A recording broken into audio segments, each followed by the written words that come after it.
Hello chess fans, this is Rick from Chess to Impress with a video on celebrate your losses or never take a pawn on b2, not even if it's a good move. It happened in round 5 of the US Women's Championship played on October 11th, 2021. As you may have seen in my video on round 4, Grandmaster Irina Krush suffered a horrific loss in her game against International Master Carissa Yip, blundering a full piece in one move. If you have not seen that video, I'll put the link up here. Let's see if Krush could bounce back in the next round against Anna Zatonsky, International Master. They hold 12 US Women's Championships between them, 8-4 in favor of Krush, and the 2008 event is one to remember. It finished in an Armageddon game between Krush and Zatonsky, and it ended with Zatonsky winning by 1 second, and Krush smacking the king off the table. Let's have a look at that.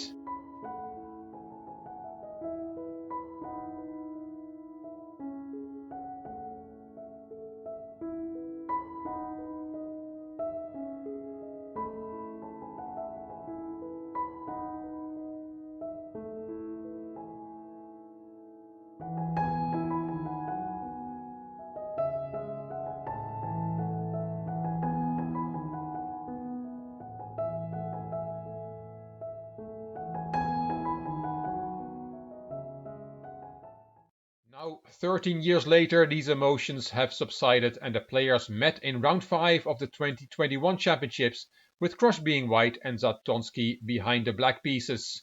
We had a Tarrasch variation of the Queen's Gambit on the board, and this is the position after Rook d8 to d7 from black on move 13.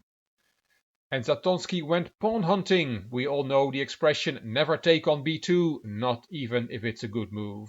And in this case, it wasn't even a good move. Let's listen to the live broadcast from the St. Louis Chess Club YouTube channel. But it is about the d4 square, so she played the move knight bd4. Hey, occupy the square, no big deal. What did Zatonsky play? A move none of us here, including the president and CEO of the Pawn Grubbers Club, Yasser Seirawan, would dare play. She did it. Queen takes on b2. What kind of greed is this? As that allowed bishop takes on f6, and now you dare not keep your structure altogether with this move, as now your queen has absolutely no way back home after rook to b1. You might say, oh, I'll just take on this square and now I'll get a lot of food for it. No, you won't.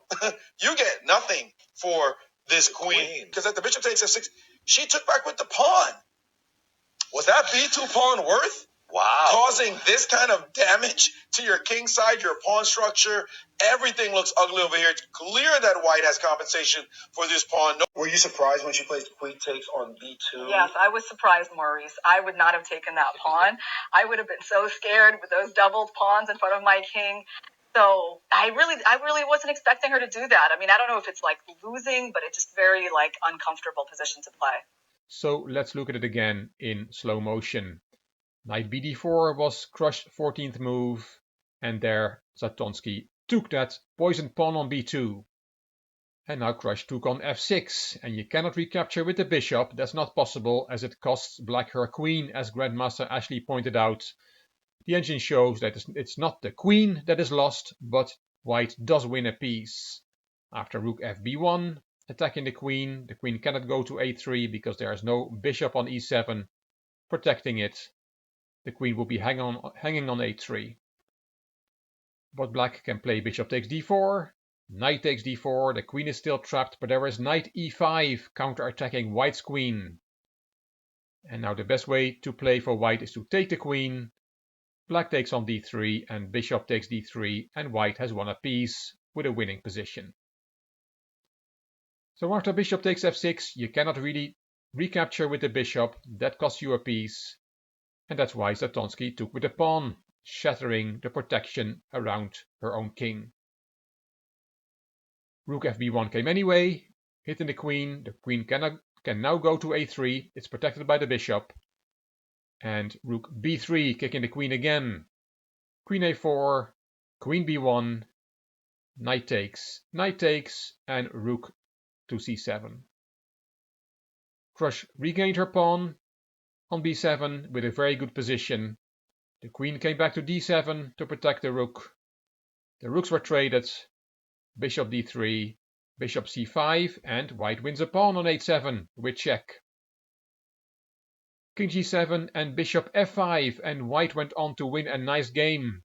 Zatonsky resigned 12 moves later on move 36.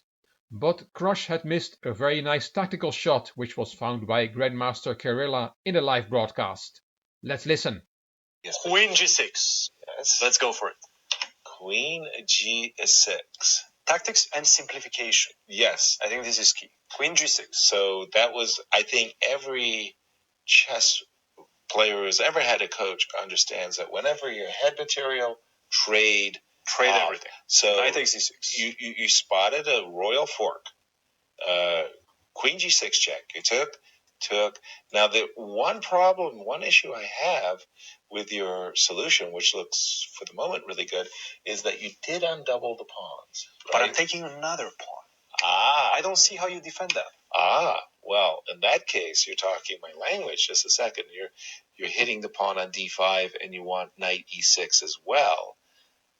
So if you go rook d8, try to defend that, I'm going to go knight d6. Precisely. And that finishes the game on the spot. Exactly. Why wouldn't you play rook d1?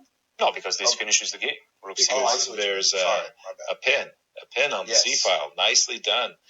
And you can only defend it with d4, but once again, knight e6 just wins the game.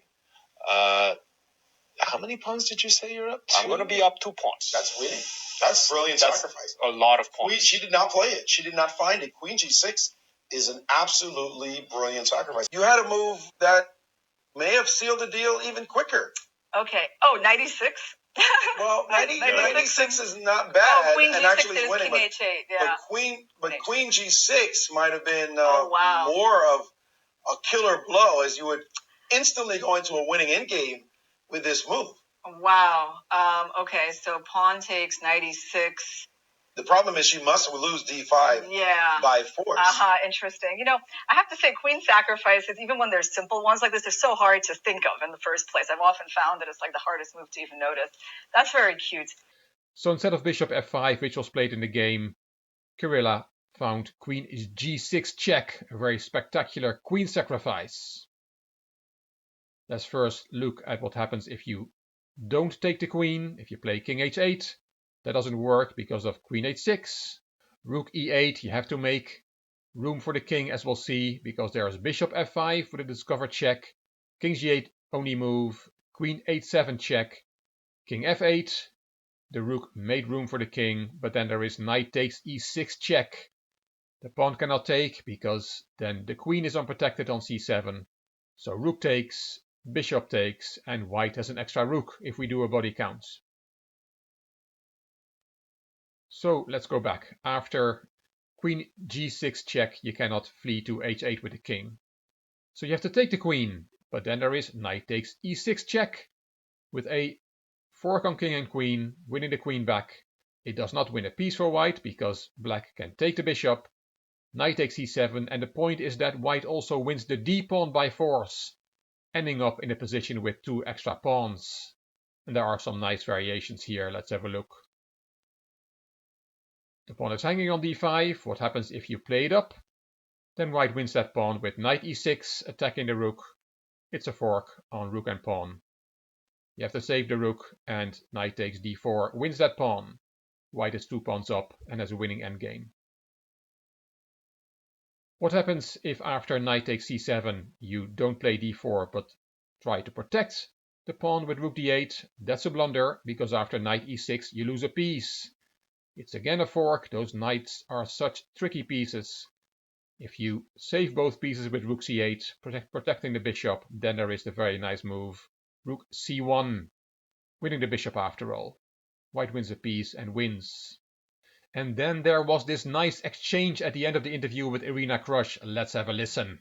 You said a line to me before I let you go that I have used even frequently in my talks, where you said, celebrate your losses. Yeah. Something that you heard and learned from someone else, somebody wise. Yeah. Whoa. Celebrate the losses. Whoa. We need some of that technique. Celebrate your who on earth instilled that thought in your mind? Let me take that seed and pull it out by its roots. Don't celebrate your loss. Celebrate your win. I think it's a great point. We can argue it for a while, but it's such a great point. If you lose a game, right? If you let that loss stay in your system without being able to figure out how to get it out, then it could carry over into the next game, into the next game, into the next game. So you need to figure out what you learned from that game. What did that game teach you? What are the lessons that you got from any individual occurrence in your entire life? Something that any mistake you make is an opportunity to learn. I think it's nobody believes you. Thank you, Faris. Nice to see that the Grandmasters completely disagreed on this topic. I tend to be in the Sauron camp. Of course, we have to learn from our losses, but to say that you should celebrate your losses seems unrealistic and artificial to me. It just doesn't happen like that in life, and especially not in chess.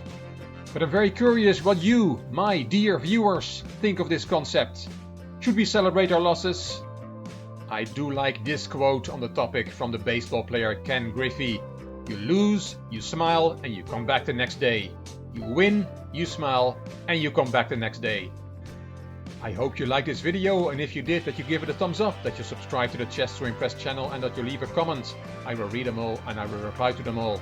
If you liked the video, it would be great if you could share it on social media by clicking the share button on YouTube.